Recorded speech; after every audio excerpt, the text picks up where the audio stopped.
Yahoo boys are better than Nigerian politicians. Why are we wasting our time chasing young boys with computers and say they are doing Yahoo people? When people are stealing the billions which we have as the government. Now sit back and listen to the full gist and help me share it.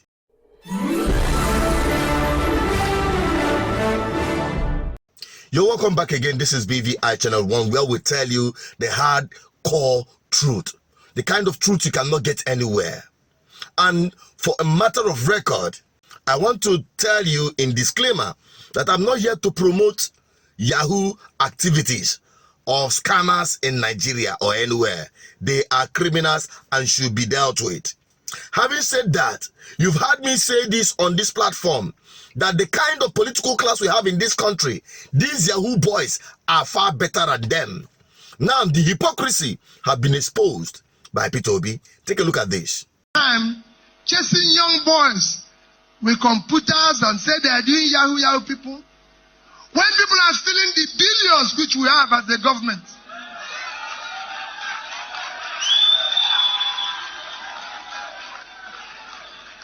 Why are we wasting our time? Why are we doing that? Why are we chasing young men all over the place? I can assure you that all the money that Yahoo people have stolen in 1 year, is not up to the amount of money that has been stolen in government in 1 day. Good. Now, some of you will start to nail Peter Obi to the cross, trying to justify Yahoo people activities in Nigeria. You know who we call Yahoo guys? The scammers, internet fraudsters. I must tell you, Peter Obi is not in any way giving them light of hope or giving them soft landing. But he's saying this truth the way it is.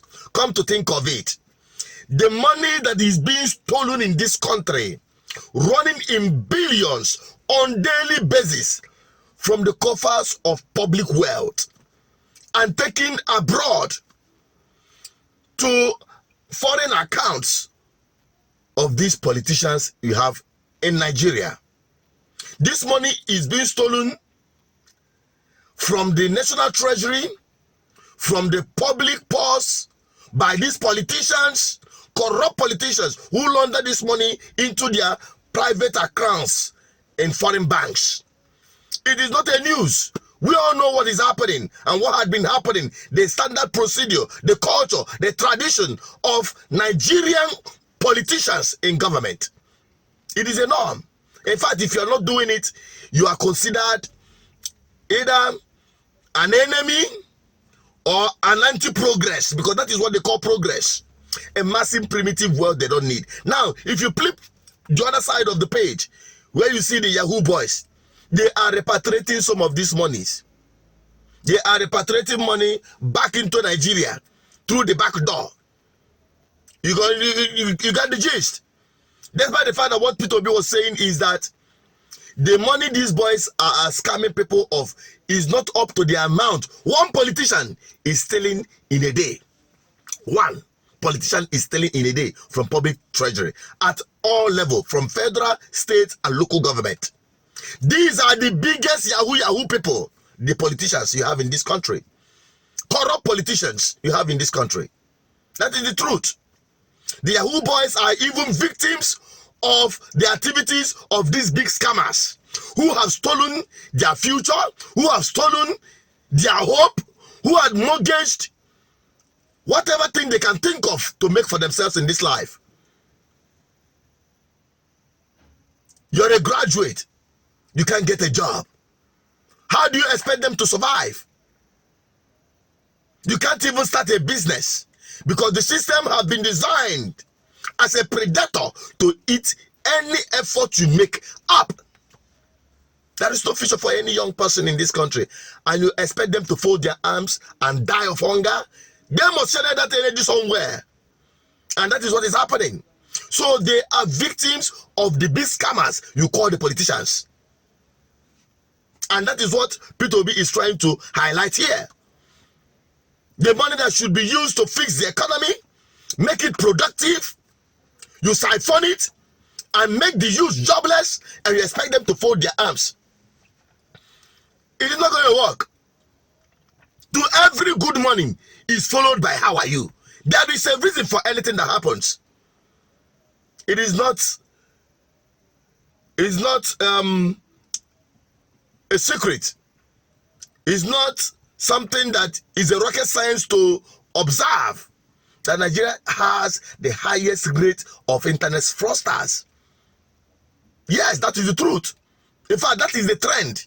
You can hardly have any young person who will want to go into meaningful venture because he believes he's wasting his time, because that is what the system had fashioned it to be.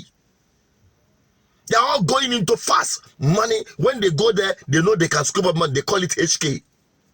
That is the new career many of them are pursuing because they saw it in their leaders, so they are following their footsteps.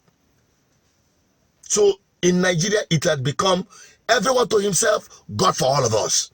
And this trend must be reversed. If not now, it will be a disaster for us. It's already a disaster for us. It's already a disaster for us that even the local people are not free. Oh yes, your bank's details are not free. People are being scammed of their hard-earned money in this country every day. As much as the politicians are stealing our lives, and not just the ones who are alive now, but generations to come. That is what P2B is highlighting. So for those who are trying to say, bring his head, I believe you now get the gist now. What is your take on this? Drop it on the comment section. Who do you think are the bigger scammers, the bigger fraudsters in this country? And tell us why you think so on the comment section. And help us share this video for educational purposes and sensitization of Nigerian people. We must all stand against any form of fraudsters, whether in government or in our homes, in our neighborhood. Say no to fraudsters. Say no to corrupt politicians. That is my take. Share this video. Subscribe for more. Bye-bye for now.